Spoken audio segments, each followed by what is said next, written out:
Istighfar sebab datangnya rezeki. Sebagaimana Allah sebutkan dalam surah Nuh ayat 10 sampai ayat 12. A'udzu billahi minasyaitonir rajim. Faqultu astaghfiru rabbakum innahu kana ghaffara yursilis samaa 'alaikum midrara wa yumditkum bi amwalin wa banina wa yaj'al lakum jannatin wa yaj'al lakum anhara. Maka aku katakan, kata Nabi Nuh kepada kaumnya, mohon ampunlah kepada Tuhan kalian. Beristighfarlah kepada Tuhan kalian, sungguhnya Dia Maha Pengampun. Niscaya dengan istighfar itu Dia akan menurunkan hujan lebat kepadamu dan memperbanyak harta juga anak-anakmu, dan akan mengadakan untukmu kebun-kebun dan mengadakan pula untukmu sungai-sungai.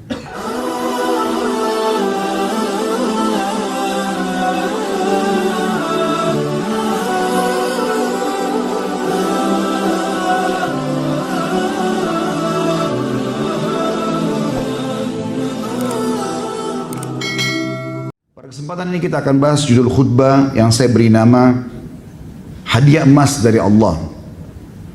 Saya membahasakan kalimat emas ini bukan fisik emasnya, tapi ada beberapa ayat dan juga akan dirincikan dengan perkataan salafus salih tentang apa yang sedang saya maksud. Allah berfirman dalam surah Az-Zumar, tepatnya ayat 53, A'udzu billahi minasyaitonir rajim. Qul ya ibadiyalladzina asrafu ala anfusihim la taqnatu min rahmatillah innallaha yaghfirudz dzunuba jami'a innahu huwal ghafurur rahim. Katakanlah hai Muhammad kepada seluruh hamba-hambaku, hai hamba-hambaku yang telah melampaui batas terhadap diri mereka, dosa yang sudah tidak bisa terhitung lagi, besar, kecil, melampaui batas. Janganlah kamu berputus asa dari rahmat Allah. Sesungguhnya Allah mengampuni dosa-dosa semuanya.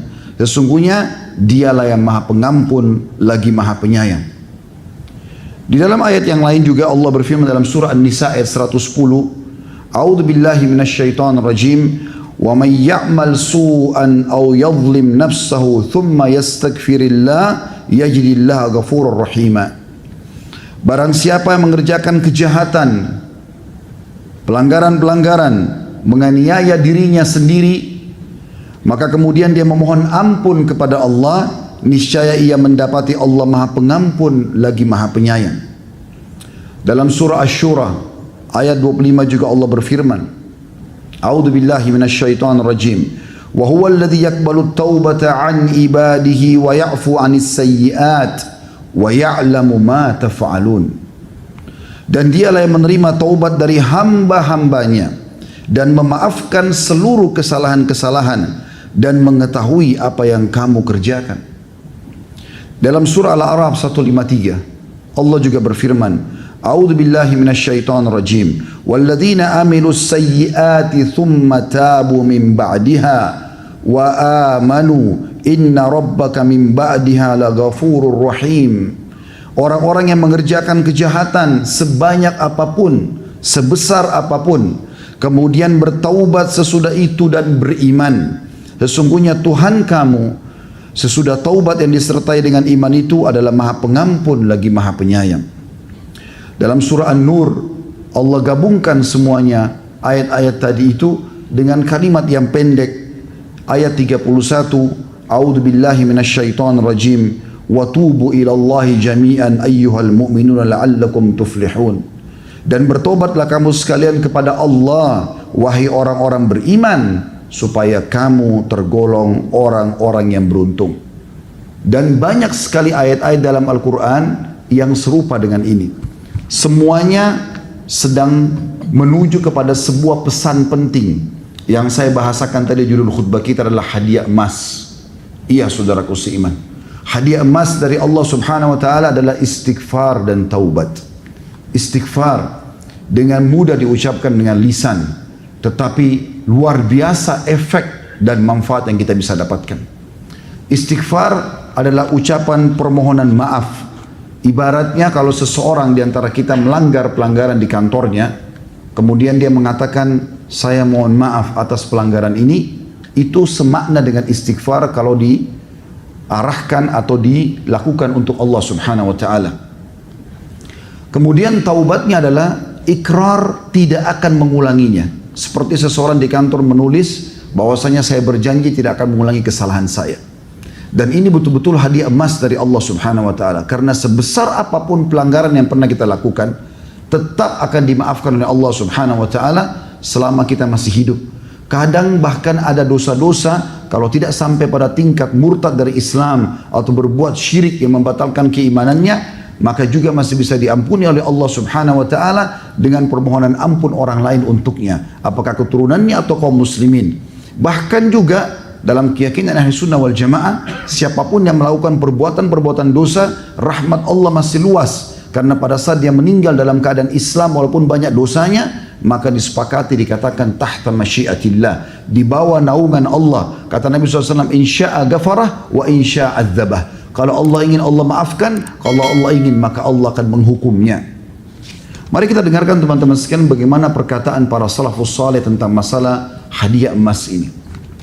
Pertama kata Abu Musa al-Asy'ari radhiyallahu anhu, sahabat yang mulia, dahulu kita memiliki dua pelindung dari siksa Allah.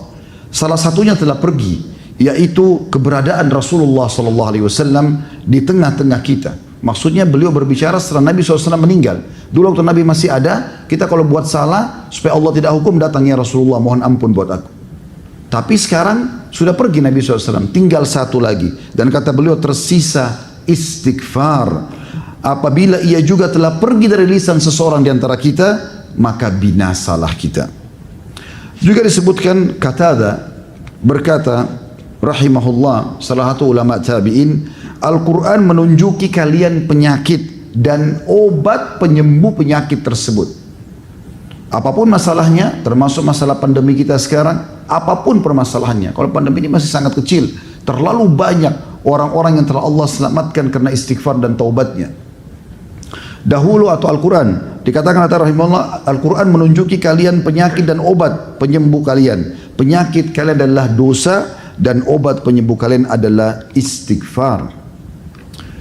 Berkata Ibnu Jauzi rahimahullah, iblis berkata, aku membinasakan anak cucu Adam dengan dosa dan mereka membinasakanku dengan istighfar dan la ilaha illallah.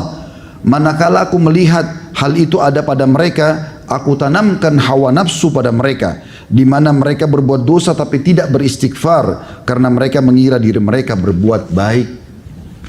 Ali radhiyallahu anhu berkata, yang aneh adalah orang yang binasa padahal keselamatan ada bersamanya. Lalu ditanya kepada beliau, apa keselamatan yang Anda maksudkan? Kata Ali, istighfar.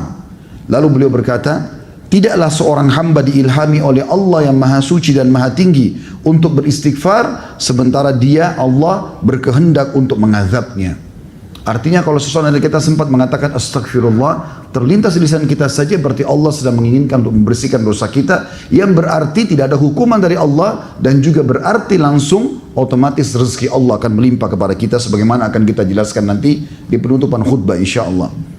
Kemudian juga seorang saleh pernah berkata, hamba berada di antara dosa dan nikmat, keduanya tidak akan menjadi baik kecuali bersyukur terhadap nikmat tersebut dan beristighfar dari dosa itu. Luqman al-Hakim yang Allah sebutkan namanya dalam salah satu surah Al-Quran, dia pernah mewasiatkan anaknya, wahai anakku, Allah memiliki beberapa waktu tidak ditolak orang yang meminta pada waktu itu, maka perbanyak istighfar. Jadi dia mengajarkan kepada anaknya, kalau kau punya hajat apa-apa, biar kau enggak sebutkan, cukup istighfar saja, maka sudah terpenuhi semua kebutuhanmu. Ini direalisasikan juga oleh Umar radhiyallahu anhu. Beliau pernah sholat istisqa, minta turun hujan. Kemudian beliau setelah sholat tidak mengajak orang-orang atau tidak berdoa minta turun hujan. Beliau cuma mengatakan beristighfarlah kepada Tuhan kalian, lalu beliau suruh bubar semuanya. Ditanya oleh orang-orang, kenapa anda tidak mohon hujan? Kita kan sekarang sholat istisqa. Kata dia, aku telah menggunakan kata-kata yang bisa mengetuk pintu langit sehingga turun hujan, yaitu istighfar. Aisyah berkata radhiyallahu anha, ummul mukminin, keberuntungan, kemenangan dan keselamatan, bahkan ada istana di surga, karena beliau menggunakan kata-kata tuba yang memiliki banyak makna, bagi orang yang mendapatkan banyak istighfar dalam buku catatannya. Juga dikatakan oleh Abu Minhal rahimahullah, tidaklah seorang hamba didampingi dalam kuburnya oleh pendamping yang lebih dicintai daripada istighfar. Hasan Basri rahimahullah berkata, perbanyaklah istighfar di rumah-rumah kalian, di masjid, di meja-meja makan kalian, di jalan-jalan kalian, di pasar-pasar kalian, dan di majlis-majlis kalian, karena kalian tidak tahu kapan ampunan akan turun. Seorang badui berkata, siapa yang ingin menjadi tetangga kami di tanah kami, maka hendaklah memperbanyak istighfar, karena istighfar adalah awan tebal yang mengandung air hujan. Maksudnya siapa yang mau tinggal di sekitar kami menjadi tetangga-tetangga kami, maka harusnya dia rajin beristighfar supaya kita sama-sama beristighfar dan rezeki Allah akan turun dari langit. Bakar bin Abdullah al-Muzani rahimahullah berkata, kalian banyak berbuat dosa, maka perbanyaklah istighfar, karena seseorang kalau menemukan istighfar dalam catatan amalnya pada setiap jarak 2 baris, maka dia akan senang melihat tempat itu nanti di hari kiamat. Jadi kalau ada orang setiap berbuat apa-apa, astagfirullah wa atubu ilaih. Dalam setiap baris, 2 baris catatan malaikat, selalu ada istighfar, selalu ada istighfar. Berarti kalau ada kesalahan, akan terbersihkan dengan istighfar itu. Ibnu Taimiyah berkata rahimahullah, fikiranku kadang-kadang terpaku pada sebuah masalah yang sulit aku pecahkan. Maka aku beristighfar kepada Allah 1000 kali, sampai dadaku dilapangkan dan masalah yang sulit terpecahkan. Aku kadang berada di pasar, masjid, atau sekolah, tapi hal itu tidak menghalangiku dari zikir dan istighfar sampai aku meraih apa yang aku inginkan. Kita tutup teman-teman sekalian khutbah ini dengan manfaat yang bisa kita dapatkan dari istighfar. Yang pertama, istighfar itu adalah penunaian titah Allah subhanahu wa ta'ala. Artinya akan berbentuk ibadah buat kita semuanya. Allah subhanahu wa ta'ala menyebutkan dalam banyak ayat, tadi sudah saya sebutkan, tapi ini saya sebutkan satu ayat lagi, yaitu Allah subhanahu wa ta'ala berfirman dalam surah An-Nisa 106, A'udhu billahi minasyaitonir rajim, wastaghfirillah, innallaha kana ghafurur rahim. Beristighfarlah kalian kepada Tuhan kalian, sungguhnya Allah maha pengampun lagi maha penyayang. Artinya kalau kita lakukan maka kita akan menjalankan perintah Allah subhanahu wa ta'ala. Kemudian yang kedua, ada hadis qudsi, masih dalam poin yang pertama dulu, di mana Allah subhanahu wa ta'ala berfirman, kata Nabi SAW, Allah subhanahu wa ta'ala berfirman, ya bani Adam, lau balagat dhunubuka ananas sama'i thumma astaghfartani ghafartu laka wala ubali. Wahai anak Adam, seandainya dosamu mencapai langit, penuh sampai ke langit karena banyaknya, kemudian kau beristighfar kepadaku, maka niscaya aku mengampuni dosa-dosa itu tanpa aku peduli atau melihatnya lagi. Hadis riwayat Tirmidzi dan dikatakan hasan sahih. Yang kedua, istighfar sebab datangnya rezeki. Sebagaimana Allah sebutkan dalam surah Nuh ayat 10 sampai ayat 12. A'udzu billahi minasyaitonir rajim. Faqultu astaghfiru rabbakum innahu kana ghaffara yursilis samaa 'alaikum midrara wa yumditkum bi amwalin wa banina wa yaj'al lakum jannatin wa yaj'al lakum anhara. Maka aku katakan, kata Nabi Nuh kepada kaumnya, mohon ampunlah kepada Tuhan kalian, beristighfarlah kepada Tuhan kalian, sungguhnya Dia maha pengampun. Niscaya dengan istighfar itu Dia akan menurunkan hujan lebat kepadamu dan memperbanyak harta juga anak-anakmu, dan akan mengadakan untukmu kebun-kebun dan mengadakan pula untukmu sungai-sungai. Juga di poin ketiga sebenarnya berhubungan dengan memperbanyak keturunan bagi orang yang tidak punya keturunan. Maka juga masuk dalam ayat ini, kata ulama, bisa dijadikan manifestasi yang ketiga, yaitu mendapatkan keturunan. Sebagaimana disebutkan, seseorang sahabat pernah datang kepada Nabi SAW lalu berkata, ya Rasulullah, sesungguhnya aku belum dikaruniai anak setelah sekian tahun menikah. Maka kata Nabi SAW, mana kamu dari 2 perbuatan yang mulia, yaitu mana kau dari sedekah dan istighfar yang dengannya kau akan mendapatkan apa yang kau inginkan. Maka kata Anas bin Malik, seingat saya nama sahabat ini Anas bin Malik, perawi hadisnya, mengatakan, saya pun melihat orang itu mengamalkan istighfar dan Allah mengaruniai dia anak 7 atau 9 anak laki-laki gara-gara istighfarnya. Juga teman-teman sekalian, bisa masuk dalam poin yang keempat, yaitu turunnya hujan dari langit, ya, dan juga diperbanyaknya harta atau perbanyak harta, banyaknya rezeki. Ini manifestasi yang keempat. Ya, sebagaimana juga dalam dalil yang sama, surah Nuh ayat 10 sampai 12. Dan ini juga ada sebuah kisah disebutkan seorang di pasar dulu, di zaman dulu, kisah klasik. Dia duduk di pasar, dia menjual barang dari pagi dan dia tidak punya lagi pendapatan kecuali dari pedagang atau transaksi yang dia ingin jual pada saat itu. Kemudian dia melihat satu pasar tidak ada yang transaksi sama dia, orang-orang yang lalu lalang, sampai sudah menjelang maghrib pasar akan tutup. maka tiba-tiba dia mengingat kalau Allah subhanahu wa ta'ala menjanjikan rezeki dalam surah An-Nuh, surah Nuh ini ayat 10 sampai ayat 12 bagi orang yang perbanyak istighfar. Maka dia mengatakan, saya pun berdiri dekat dagangan saya yang tadinya dari pagi sampai sore tidak ada yang beli satupun barang itu. Lalu saya memperbanyak istighfar sampai saya tidak menghitung lagi batasnya. Sebelum terbenam matahari, hampir seluruh pedagang pasar datang dan memborong semua barang-barang saya, dan akhirnya laku semua barang tersebut. Yang kelima teman-teman sekalian, dan ini juga tentu sejalan dengan sabda Nabi SAW ya, man akthar istighfara ja'alallahu lahu min kulli dhikin makhraja wa min kulli hammin faraja wa razaqahu min haitsu la yahtasib. Barang siapa memperbanyak istighfar, jadi bukan cuma sekali dua kali, tapi rutinitasnya, niscaya Allah akan menjadikan untuknya jalan keluar dari setiap kesempitan dan kelapangan dari setiap kesedihan, dan Allah akan memberinya rezeki dari arah yang tidak disangka-sangka. Hadis sahih diriwayatkan oleh Imam Ahmad. Yang kelima, istighfar penyebab masuk ke dalam surga. Sebagaimana dinukil dari hadis Shaddad bin Aus radhiyallahu anhu, bahwasanya Nabi SAW bersabda, Sayyidul istighfar antakul, tuannya istighfar, yang terbaik dalam ucapan istighfar adalah kau mengucapkan Allahumma anta rabbi, wahai Tuhan, sesungguhnya ya Allah engkau adalah Tuhanku dan penciptaku, la ilaha illa anta khalaqtani, tidak ada Tuhan yang berhak disembah kecuali engkau menciptakanku, wa ana abduka, dan aku adalah hambamu, wa ana ala ahdika, dan aku selalu berada di perjanjian bersamamu, wa wa'dika, dan seluruh janji-janji yang telah engkau janjikan, mastata'tu, semampuku, a'udzu bika min syarri ma sana'tu, aku berlindung kepadamu dari keburukan yang aku lakukan. Abu'u laka bi ni'matika alayya, aku mengakui semua nikmat yang kau berikan kepadaku. Wa abu'u bidzambi, dan aku mengakui juga dosa-dosaku. Faghfirli fa innahu la yaghfirudz dzunuba illa ant, maka ampunilah seluruh dosaku karena tidak ada yang mengampuni dosa kecuali engkau. Kata Nabi SAW, wa man qalaha minan nahari mukinan biha famata min yaumihi qabla an yumsiya fahuwa min ahlil jannah. Siapa yang membaca ini di siang hari atau di pagi hari, yakin dalam hatinya apa yang sedang dia ucapkan ini, kalau Allah sedang mendengar dan yakin Allah akan berikan, kemudian dia meninggal sebelum tiba sore hari, maka dipastikan dia termasuk ahli surga. Wa man qalaha minal laili wa huwa muqinun biha famata qabla an yusbih fahuwa min ahli jannah. Dan siapa yang mengucapkannya di sore hari atau malam hari, yakin dalam hatinya dengan apa yang dia ucapkan dan apa yang Allah janjikan, atau Allah akan ampuni dosanya di sini, maka kemudian dia meninggal sebelum tiba pagi hari, maka dipastikan dia masuk ke dalam surga. Hadis riwayat Bukhari.